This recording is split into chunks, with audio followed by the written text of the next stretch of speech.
With the benefit of hindsight, we are only too aware of the bitter irony of former British Prime Minister Neville Chamberlain's declaration in September 1938 of peace for our time. Less than a year later, Britain would be at war with Germany. Chamberlain's tunnel vision as regards appeasing Adolf Hitler also contributed to what is regarded by many as Britain's worst ever intelligence failure. While the successes of the British Secret Intelligence Service, or SIS, are held in great admiration, its failures are often overlooked. For reasons of national pride, these are relegated to the archives of memory and are seldom portrayed on the silver screen. It was on the 9th of November 1939 that MI6 fell victim to an elaborate sting orchestrated by the Sicherheitsdienst, the SS intelligence agency. On the outskirts of a small Dutch border town named Venlo, 2 senior MI6 intelligence officers were captured by the Nazis. In a matter of moments, British intelligence in Europe was crippled, and at the worst possible time. What became known as the Venlo Incident sent a shockwave through British intelligence and caused tremendous embarrassment for the British government. Even worse, however, was that it gave Adolf Hitler the political pretext he needed to move forward with his planned invasion of the Netherlands the following year. This is the story of a British clandestine spying operation gone horribly wrong. The Netherlands declared itself neutral during World War II, but found itself in the luckless position of being a neighbour to belligerent Nazi Germany. Its locale, coupled with its neutral status, determined that the Netherlands was the front line of the espionage war. At the time, the intelligence world stood in awe of MI6. It was the model intelligence agency that others, including the SD, aspired to be like. It is even said that the head of the SD, Reinhard Heydrich, even styled himself after all MI6 chiefs by signing his letters as C in green ink. But the state of MI6 at the outbreak of war in Europe left much to be desired. The MI6 chief at the time, Hugh Sinclair, was dying of cancer, and his second-in-command, Colonel Claude Majoribanks Dancy, was eager to take over the reins. Dancy established a parallel spy agency called the Z Organization, which ran in parallel to, but in isolation, from MI6. Z Organization consisted mostly of agents operating under commercial or journalistic cover across Europe. These agents, much like their MI6 counterparts, were tasked with building networks of informants and spies and gathering intelligence. The traditional MI6 spy networks operated out of the passport control offices, or PCOs, of British embassies around the world. The idea was that if the PCO network was compromised or the embassies overrun in the war, the independently operated Z Organization would survive and step into the breach. One of Dancy's recruits was Captain Sigismund Payne Best, with whom Dancy served during World War I in Holland. Captain Best was only too eager to return to service as a secret agent when he was recruited in 1935.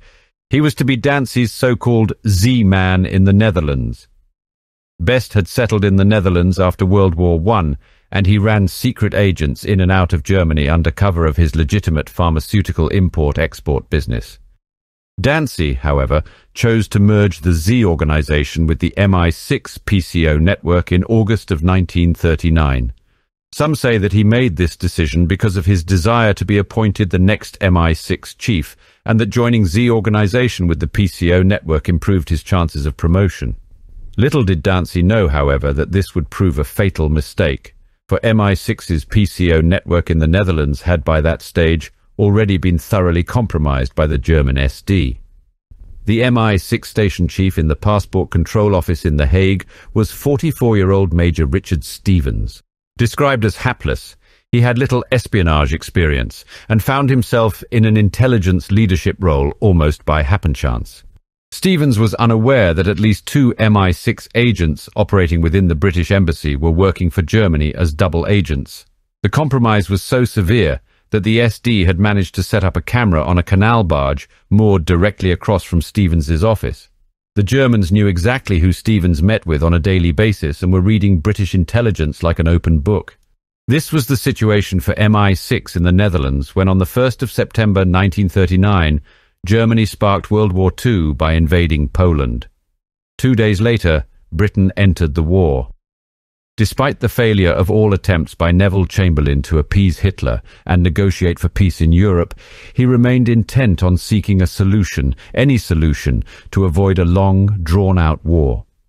Chamberlain had been advised early on in the war that a group of senior German army officers had reached out to the British Embassy in The Hague, seeking help to orchestrate the overthrow of Adolf Hitler. An internal coup seemed to Chamberlain the ideal way to bring a quick end to the conflict and a negotiated peace deal. MI6's informant was a German man named Dr. Franz Fischer.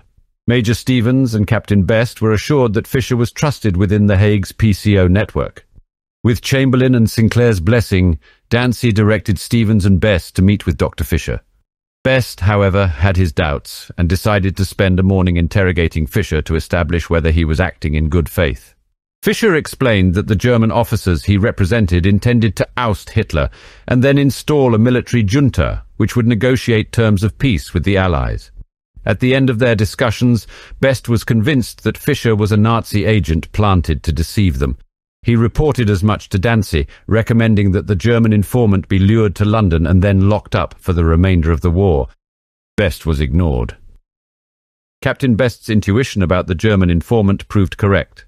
Dr. Fischer was a scoundrel of the highest order, having fled Germany to France while being pursued by the police on embezzlement charges.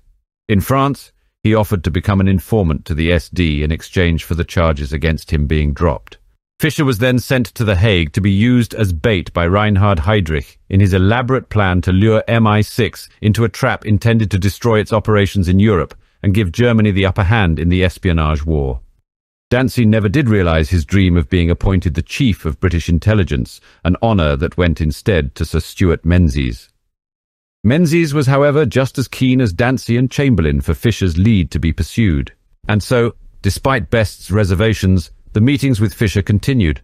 At the second meeting, Fischer said that he would introduce Best to one Major Solms. Fischer said that Solms was an officer in the Luftwaffe and a key member of the anti-Nazi resistance group. Solms was in truth Johannes Travaglio, an undercover SD intelligence officer. Best met Major Solms a week later, but he repeated what Best already knew, that a conspiracy was brewing among certain top brass in the Wehrmacht to overthrow Hitler.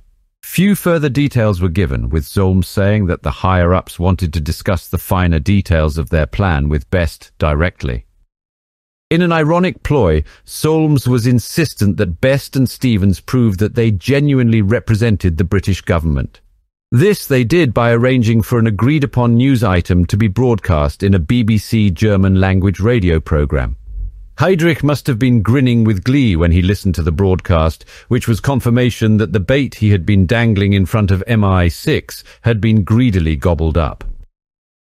Heydrich then put his most valuable agent in charge of the operation, Secret Police Major Walter Schellenberg. A lawyer by profession, Schellenberg joined the Nazi Party and the SS like so many other ambitious men his age after Hitler took power in Germany. Schellenberg posed as Major Schimmel, one of the fictitious senior officers among the ranks of those plotting to oust Hitler.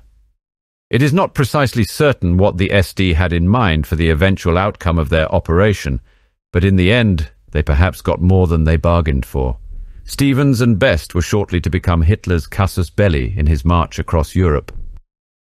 Meanwhile, the Dutch security services assigned a young officer, Lieutenant Dirk Klopp, to be the British spy's minder. His role was to assist Best and Stevens in passing through the Dutch mobilized zones near the border with Germany.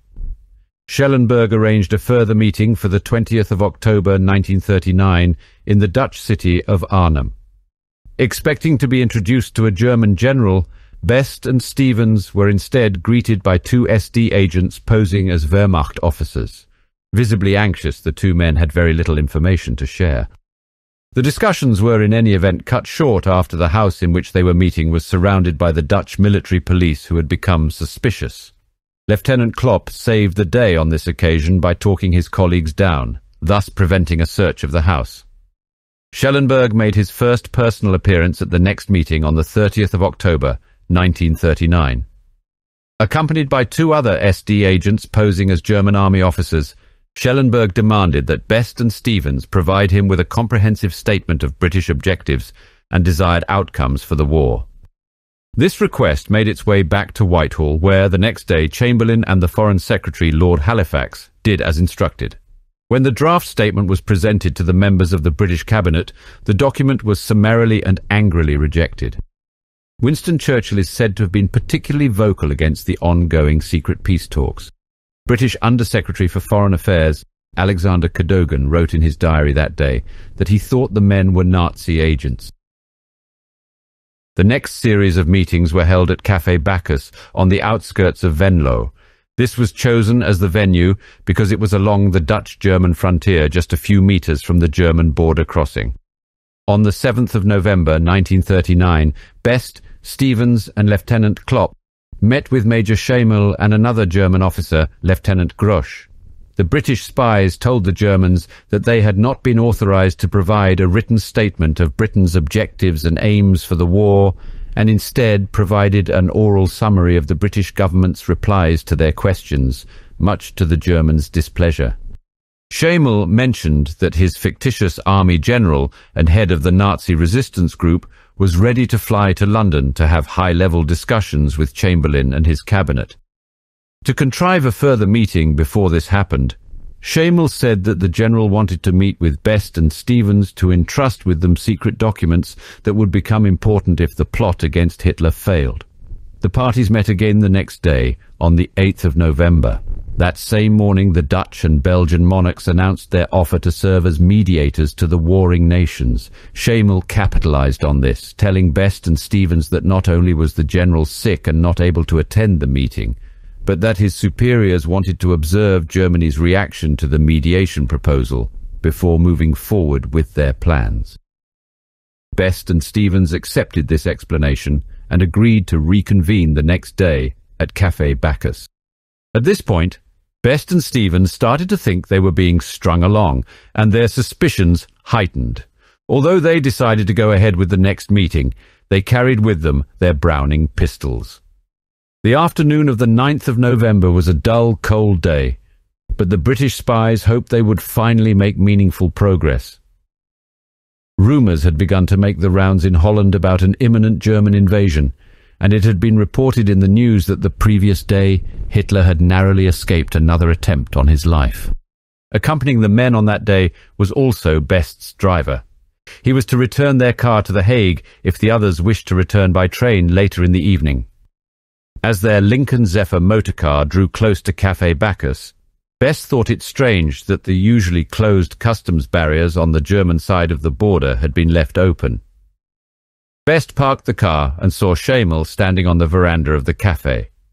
He made a sign to Best, which was taken to mean that the German general was waiting inside for their meeting. But as Best and Stevens exited the car, all hell broke loose. An open-topped vehicle packed with armed men suddenly burst from the German side of the border. Its occupants fired their weapons into the air as the vehicle came to a stop directly in front of and blocking Best's vehicle. 4 men brandishing pistols jumped from the vehicle and ran towards Best and Stevens, demanding that they raise their hands in surrender. In the heat of the moment, Lieutenant Klopp slipped out of the rear of the vehicle and drew his own pistol upon their attackers. A shootout ensued in which Klopp was tragically shot dead. Best, Stevens and Lemons were quickly apprehended and frog-marched across the border into Nazi Germany, the border gates closing ominously behind them. The order to kidnap the British agents and bring them to Germany for questioning had come from Adolf Hitler himself. The order was then communicated to Schemel by Heinrich Himmler on the morning that the abduction was to take place. The kidnapping was orchestrated by senior SS officer Alfred Naujoks. He was infamously responsible for staging an attack on a German radio station on the Polish border a few months prior, which was used by Hitler as a pretext to invade Poland and start World War II. The Venlo Incident threatened to disrupt the uneasy stalemate of the phony war between Germany and Great Britain. Having taken place in neutral Netherlands, what happened at Venlo risked finally drawing the two nations into war proper. However, the lone acts of a German watchmaker named George Elser provided Nazi Germany with the excuse it needed to justify its illegal incursion into Dutch territory. Every year, on the anniversary of the Beer Hall Putsch, Adolf Hitler's failed first coup d'etat, the Führer would give a speech at the Bürgerbraukeller beer hall in Munich. Elsa, a leftist dissident angry at Hitler for suppressing workers' rights and starting another war, conspired to assassinate him during the speech he gave at the 1939 event. Using all his watchmaking skills, he crafted an intricate time bomb. He spent many nights secretly hiding the explosive device within a niche carved into a pillar behind the podium from which Hitler was to deliver his address.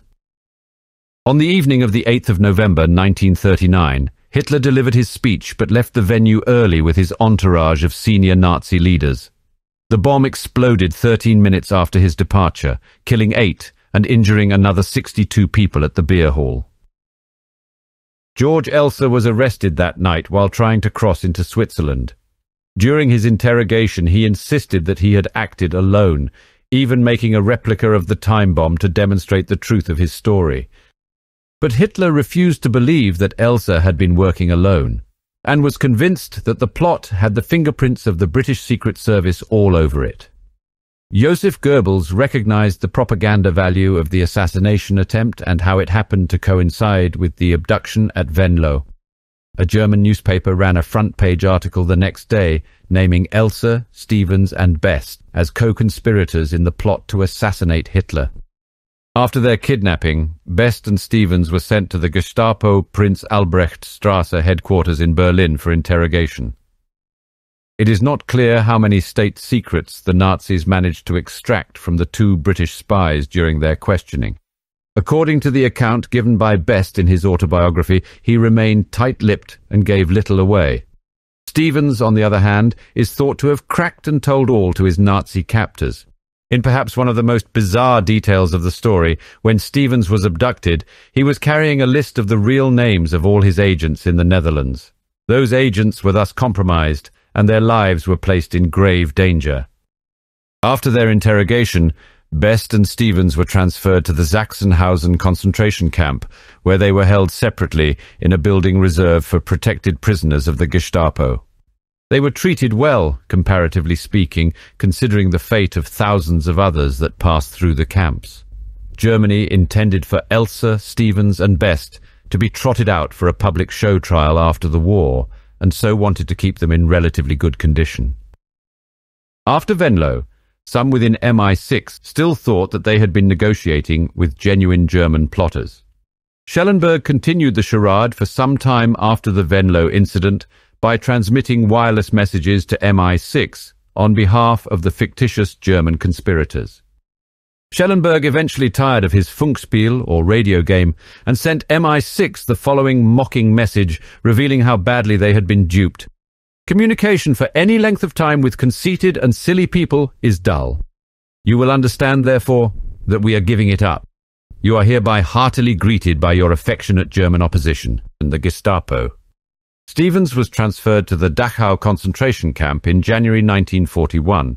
Best was moved to Buchenwald concentration camp for a brief period before being sent to the bunker at Dachau on the 9th of April 1945. Fortunately for both men, they were evacuated from Dachau along with 130 other VIP prisoners in 1945 as the German army was overrun in Europe. George Elsa was sadly not as lucky. As the American army approached to liberate the camp, he was made to kneel by a Nazi guard and was summarily executed. Today, Elsa is regarded as a hero in Germany, with many places and streets named after him and several monuments erected in his honor. MI6 had not known the fate of their agents since their abduction, and so were likely very surprised when the 2 emaciated prodigals emerged from their exile. Stevens never spoke about his ordeal, and ultimately died of cancer in 1968. Best, on the other hand, managed to negotiate for himself an increased MI6 pension, and went on to write his memoirs, which were a bestseller. For MI6, the fallout from the Venlo incident was severe and far-reaching. The British believed that many of their operatives, even outside of the Netherlands, had been compromised or burned, and were thus stood down or withdrawn from the field. The revelation that Chamberlain had been pursuing secret peace talks when the nation was being asked to give its all to the war effort was an affront to the British public. The incident proved to be just another nail in Chamberlain's political coffin. When Winston Churchill took office as Prime Minister in 1940, his faith in MI6 had been so undermined that he took it upon himself to establish his own intelligence agency, the Special Operations Executive. It was the SOE which was used to great effect, particularly in the organization and running of the French resistance. Churchill was also put off having any further dealings with Nazi opposition groups in Germany, contact with resistance movements being banned. Britain offered no support to the German officers behind the failed plot in 1944 to assassinate Hitler at his Wolf's Lair field headquarters. For the Germans, Venlo showed how dangerous their intelligence agencies could be, and the incident provided a massive propaganda boost to the Nazi regime ahead of its march across Western Europe. Nazi Germany accused the Netherlands of having violated its neutral status in the war by cooperating with the British SIS. Hitler then felt he had the justification he needed for his invasion of the Netherlands in May of 1940. The amateurish bungling by MI6 and its poor handling of events in the lead up to the Venlo incident resulted in records relating to the incident being sealed for 100 years. The more distance in time MI6 could put between it and Venlo, the better.